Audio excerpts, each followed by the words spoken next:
আসসালামু আলাইকুম ওয়া রাহমাতুল্লাহ। সুপ্রিয় দর্শক শ্রোতা, আমরা আজকের এই পর্বে আলোচনা করতে চাই কারবালার করুণ যে কাহিনীটি ঘটে গেছে সে ব্যাপারে এজিদের দায় প্রসঙ্গে। তো এই আশুরার দিনটি আমাদের কাছে যত কারণে আলোচিত বা পরিচিত, তার মধ্যে একটি গুরুত্বপূর্ণ কারণ হলো কারবালার করুণ কাহিনী। রাসূল পাক সাল্লাল্লাহু আলাইহি ওয়াসাল্লামের ইন্তেকালের পরে হিজরি 61 সালের মুহররম মাসের 10 তারিখে কারবালার প্রান্তরে একটি হৃদয় বিদারক ঘটনা ঘটে যায়। রাসূল পাক সাল্লাল্লাহু আলাইহি ওয়াসাল্লামের কলিজার টুকরা প্রিয় দৌহিত্র হযরত হুসাইন ইবনে আলী রাদিয়াল্লাহু আনহুকে শহীদ করে দেওয়া হয় সপরিবারে। সেই করুণ কাহিনী যদি কারবালার ময়দানে ঘটে যায়, সেই ঘটনার জন্য কে দায়ী ছিল এটি নিয়ে আমাদের সমাজে নানা কথাবার্তা চলে। অনেকে তো এজিদকে দায়ী করতে চায় না, এমনকি কোনো কোনো ব্যক্তির মুখ থেকে একথাও শোনা যায় যে এই ঘটনার জন্য এজিদ দায়ী না, স্বামীর দায়ী অথবা উবাইদুল্লাহ বিন জিয়াদ দায়ী। আবার আমাদের সমাজে কিছু মানুষ যাদেরকে নাসেবি ফেরকার লোক বলা হয়, যারা এজিদের শেষে রহমাতুল্লাহ আলাই বলে, অথচ এজিদ মালউন বা লানত প্রাপ্ত এ ব্যাপারে উলামায়ে কিরামের মাঝে কোনো মতভেদ নেই। এজিদকে মুসলমান বলা যাবে কি যাবে না সেটা নিয়ে মতভেদ আছে, কিন্তু এজিদ মালউন বা লানত প্রাপ্ত সে ব্যাপারে কোনো মতভেদ নেই। প্রিয় দর্শক শ্রোতা, আমরা যদি ইতিহাসের দিকে আলোকপাত করি, আমরা দেখব যে এজিদের আসলে দায় ছিল কিনা। যে কোনো খুনের পিছনে যার লাভ থাকে দায়টা তো তারই, কারণ হুসাইন রাদিয়াল্লাহু আনহু ছিলেন খেলাফতের দাবিদার, খলিফার হওয়ার দাবিদার, আর এজিদ নিজেকে খলিফা বলে ঘোষণা করেছিল। সুতরাং হযরত হুসাইন মারা গেলে তো এজিদেরই লাভ। তো উবাইদুল্লাহ বিন জিয়াদের সাথে মূলত হযরত হুসাইন রাদিয়াল্লাহু আনহুর কোনো শত্রুতা ছিল না, এটি এজিদের নির্দেশের কারণেই হয়েছে। ফলে এজিদ যে এই খুনের জন্য সবচেয়ে বেশি দায়ী এতে কোনো সন্দেহ নেই, কারণ ঐতিহাসিকরা এই কথাটা সকলে বলেছেন। ইবনুল আসির রহমাতুল্লাহ আলাই, বেদায়া নেহার গ্রন্থকার ইমাম ইবনু কাসির রহমতুল্লাহ আলাই, জালালউদ্দিন সুয়ুতি রহমতুল্লাহ সহ অধিকাংশ ঐতিহাসিক, মুসলিম ঐতিহাসিক যারা কারবালার ঘটনা লিখেছেন সনদ সহকারে, তারা বলেছেন হযরত হুসাইন রাদিয়াল্লাহু আনহু যখন কুফা শহরে আগমন করার জন্য ইচ্ছা পোষণ করলেন, কুফাবাসীদের বারবার দাওয়াতের কারণে, তাদের চিঠির কারণে, তখন তিনি নিজে যাওয়ার পূর্বে তার চাচাতো ভাই মুসলিম ইবনে আকিলকে পাঠিয়েছিলেন। মুসলিম ইবনে আকিল তিনি কুফায় এসে হযরত হুসাইন রাদিয়াল্লাহু আনহুর পক্ষে বায়াত গ্রহণ করেন এবং কুফায় হযরত হুসাইনের অনুকূল পরিবেশ তৈরি করে তিনি চিঠি মারফত জানালেন যে কুফায় আপনি আসতে পারেন। তখন হযরত হুসাইন রাদিয়াল্লাহু আনহু তিনি কুফার উদ্দেশ্যে যাত্রা করেন, কিন্তু কুফার পরিবেশ যখন খারাপ হয়ে গেল, অর্থাৎ ইয়াজিদের প্রতিকূলে চলে গেল, কুফার অধিকাংশ লোকজন হযরত হুসাইনের হাতে বায়াত হওয়ার জন্য হযরত মুসলিম ইবনে আকিলের হাতে হাত রেখে হযরত হুসাইনের হাতে বায়াত হলেন, হুসাইনের পক্ষে বায়াত হলেন।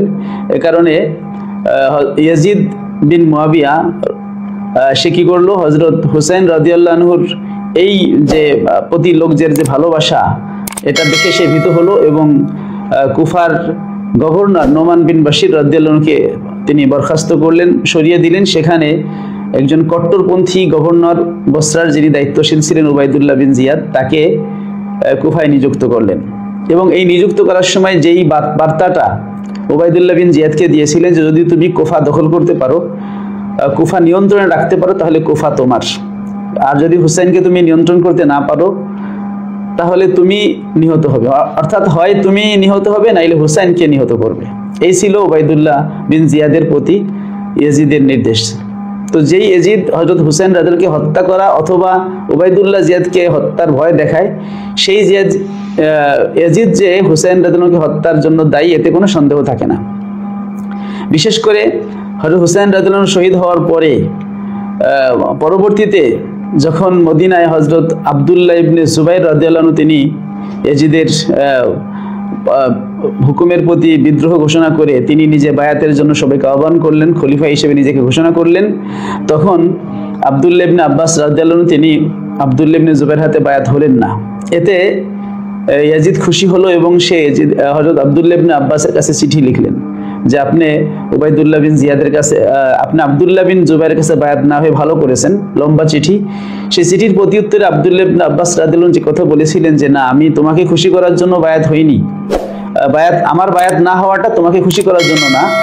সে চিঠির এক পর্যায়ে তিনি লিখেছেন যে অকদ কতালতাল হুসাইনা ওয়া আবনা আব্দুল মুত্তালিব, যে তুমি তো হযরত হুসাইনকে হত্যা করেছো এবং আব্দুল মুত্তালিবের বংশধরদের হত্যা করেছো। তাহলে সাহাবায়ে কেরাম সে সময় জানতেন যে হত্যাটা উবাইদুল্লাহ বিন জিয়াদ সে করেনি, বরং হত্যাটা করেছে ইয়াজিদ, কারণ ইয়াজিদ এই হত্যার জন্য হুকুমদাতা ছিল। এর পরবর্তীতে আরেকটা প্রমাণ হলো যে উবাইদুল্লাহ বিন জিয়াদ যখন হত্যা করলো এবং হত্যা করার পরে এই মাথা মোবারককে ইয়াজিদের দরবারে পাঠালো এবং আহলে বায়াতকে বন্দি করে ইয়াজিদের বাড়ি পাঠালো। ইয়াজিদ কেঁদেছিল বলে বিভিন্ন ইতিহাসে পাওয়া যায়, কিন্তু সেটা ছিল মুনাফিকি কাদা, কারণ সে এই হত্যার কোনো বিচার করেনি।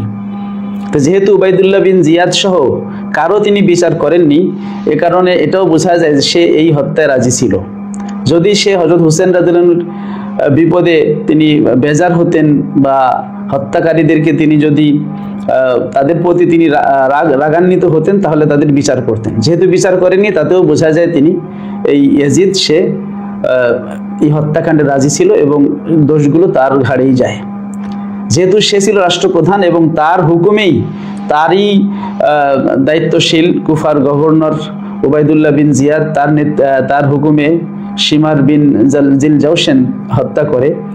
তো হত্যা করার মূল কাজটা যেই করুক না কেন, যার হুকুমে হত্যা করেছে তাকে এই দায় থেকে এড়ানোর কোনো সুযোগ নেই। সুতরাং যারা ইয়াজিদ দায়ী নয় এমন কথা বলে, অথবা যারা ইয়াজিদকে রহমতুল্লাহ আলাইহি বলে, তারা যে সত্য থেকে দূরে, এতে কোনো সন্দেহ নেই। সঠিক হলো হযরত হুসাইন রাদিয়াল্লাহু আনহুর শাহাদতের বিষয়ে বা খুনের ব্যাপারে ইয়াজিদ 100-তে 100 দায়ী।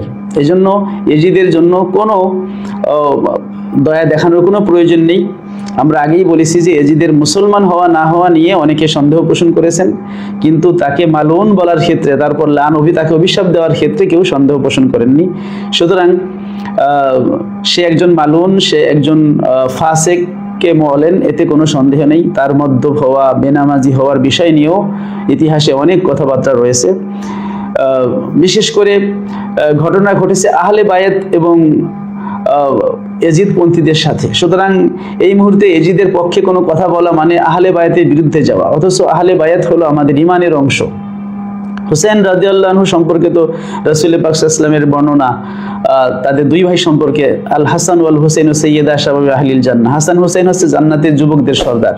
আর এক হাদিসে আছে রাসূল পাক সাল্লাল্লাহু আলাইহি ওয়াসাল্লাম বলেছেন, আল্লাহুম্মা ইন্নী উহিব্বুহুমা ফাআহিব্বাহুমা ওয়া আহিব্বা মা ইউহিব্বুহুমা, আল্লাহ আমি হাসান হুসেনকে ভালোবাসি, আপনিও ভালোবাসেন, এবং হাসান হুসেনকে যারা ভালোবাসবে তাদেরকেও ভালোবাসেন। সুতরাং আল্লাহর ভালোবাসা পেতে হলে, রাসূলের ভালোবাসা পেতে হলে হাসান হুসাইন সহ আহলে বায়াতদেরকে আমাদের ভালোবাসতে হবে। আহলে বায়াত হলো কাসাফিনাতি নূহ মান রাকিবাহা নাজা। আহলে বায়াতকে আল্লাহর নবী সাল্লাল্লাহু আলাইহি ওয়াসাল্লাম তিনি নূহ আলাইহিস সালামের নৌকার সাথে তুলনা করেছেন। যারা নূহের নৌকায় উঠেছে তারা মুক্তিপ্রাপ্ত, অর্থাৎ যারা আহলে বায়াতকে আঁকড়ে ধরবে তারাই মুক্তি পাবে। এ কারণেই আমরা বিদায় হজের হাদিসে দেখতে পাই আল্লাহর নবী যে দুইটা বিষয়ের কথা বলেছেন, যে তারাকতু ফীকুম আমরাইন, তোমাদের মাঝে আমি দুইটা বিষয় রেখে যাচ্ছি। সেই দুইটা বিষয়ের বর্ণনার অধিকাংশ হাদিসে যে কথাটা এসেছে সেটা হলো কিতাবুল্লাহি ওয়া ইতরাতি আহলু বাইতি, যে একটা হলো আল্লাহর কিতাব, আর একটা হলো আমার ইতরাত। ইতরাতের ব্যাখ্যায় আবার তিরমিজি শরীফে আছে আহলু বাইতি, আমার আহলে বায়াত, আমার পরিবারের লোকজন। আর রাসূল পাক সাল্লাল্লাহু আলাইহি ওয়াসাল্লামের পরিবারের লোকজনদের মধ্যে আখাসুল খুসুস, সবচেয়ে বিশেষ ব্যক্তি হলো এই হযরত হাসান, হুসাইন, হযরত আলী, হযরত ফাতিমা রাদিয়াল্লাহু আনহা, যাদেরকে কেউ কেউ পাক পাঞ্জাতন বা 5টি পবিত্র শরীর বলে থাকেন। প্যারে হাজিরিন, সম্মানিত দর্শক শ্রোতা, তো আমরা যে কথাটা জানতে পারলাম এই কারবালার করুণ ইতিহাস, এর জন্য ইয়াজিদই একমাত্র দায়ী, যেহেতু সে ছিল হুকুমের আসামি। সুতরাং তার পক্ষ নেওয়া বা তার দোষ নেই এমন কথা বলা ইতিহাস সম্পর্কে অজ্ঞতার প্রমাণ।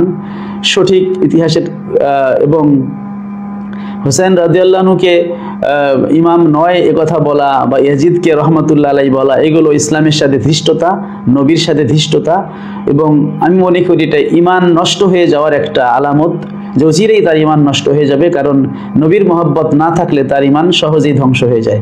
আর আহলে বায়াতের মহব্বত নবীর মহব্বত মজবুত করার জন্য একটা মস্ত বড় নিয়ামক। সুতরাং আমাদের উচিত হবে আহলে বায়াতের প্রতি আমাদের মহব্বত প্রকাশ করা এবং ইমানের স্বার্থেই হুব্বে ফিল্লাহ বুগজে ফিল্লাহর স্বার্থে যারা আহলে বায়াতের বিরোধী তাদের প্রতি ঘৃণা প্রদর্শন করা। আল্লাহ তাআলা আমাদের তৌফিক দিন, আমিন। ওয়া আখিরু দাওয়ানা আনিল হামদুলিল্লাহি রাব্বিল আলামিন।